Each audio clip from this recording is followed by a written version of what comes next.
This upgrade is going to cost CU $170 million, but they will get some help. If reading days do get put back into place, the changes could start as early as next year. For News Team Boulder, I'm Scott Messina, and make sure to keep warm and stay dry, Buffs. Preparation for Powder Puff, sororities typically practice 3 times a week for 2 hours at a time. Colorado passed a constitutional amendment defining marriage as between a man and a woman. 7 short years later, that is quickly changing. That's right, CU students. More construction to deal with in the near future. Although this time it will be to improve the football team, who has been struggling in recent years. Athletic Director Mike Bone says the plan is likely to get approved, and once it does, he hopes to have everything completed fairly quickly. Well, I'm hopeful that we'll have this done within 18 months. So that would be, that's ambitious, but I'm an optimistic guy, and I like to feel like we can get something done with a lot of energy and enthusiasm. This renovation includes a significant expansion of the Dalward Athletic Center, improvements in the bleachers to enhance safety for fans, and a brand new indoor practice facility that will offer year-round access to the student athletes. But despite all of the upgrades to produce wins on the field, Mike Bone believes the biggest victory will be the new academic center to be built underneath the stadium.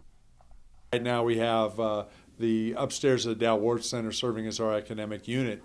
All of our student athletes coming in and out of here, and also the training room in the building. So it'll allow us to have our student athletes focus exclusively on academics when they're in the new proposed academic center on the east side of the stadium on the 4th floor of the club and suites. And again, that gives us an opportunity to provide a better, more focused environment for all of our student athletes. This multi-year proposal will be announced to the Intercollegiate Athletics Subcommittee of the CU Board of Regents at the board's next monthly meeting in Colorado Springs. This upgrade is going to cost CU $170 million, but they will get some help. They plan on receiving $50 million in private support and hope to raise significant money through donors, as well as rely on other athletic revenue to help fund the project. Competing in a conference with national powerhouses such as Oregon, USC, and Stanford, it still may be hard to attract the best high school athletes in the country to Boulder, but Bone and freshman cornerback Yuri Wright are optimistic this project will do just that.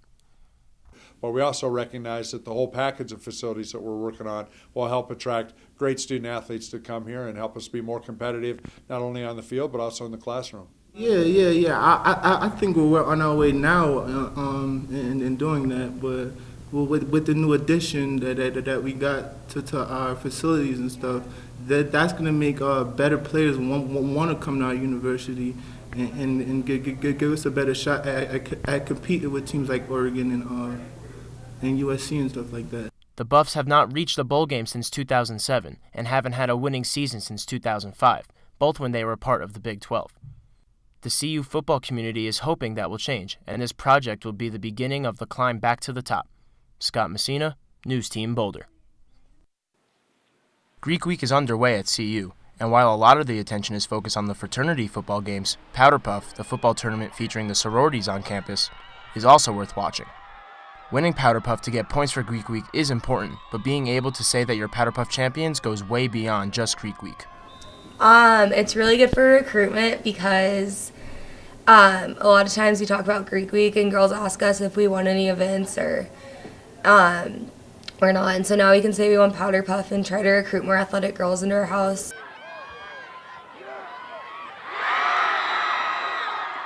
This tournament, which took place Sunday on a very windy and chilly day, is meant to be played as flag football, but that is hardly the case. During the games, it's common to see full-on tackles being attempted rather than harmless grabs for a flag.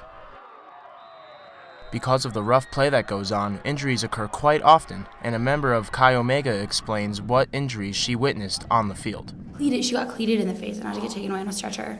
And then a couple other girls got bruises and nosebleeds and occasional scratch. And Courtney Callan and Lane Perkins, a couple of Alpha Phi teammates, describe even more severe injuries they saw during their games. A girl in our house broke her, I can't remember that bone. Scapula. And then another girl who was our running back got a concussion. But despite the injuries that occur during these games, some think it's a better idea to leave the games as they are, mostly without protection. We have mouth guards, and that helps protect our teeth.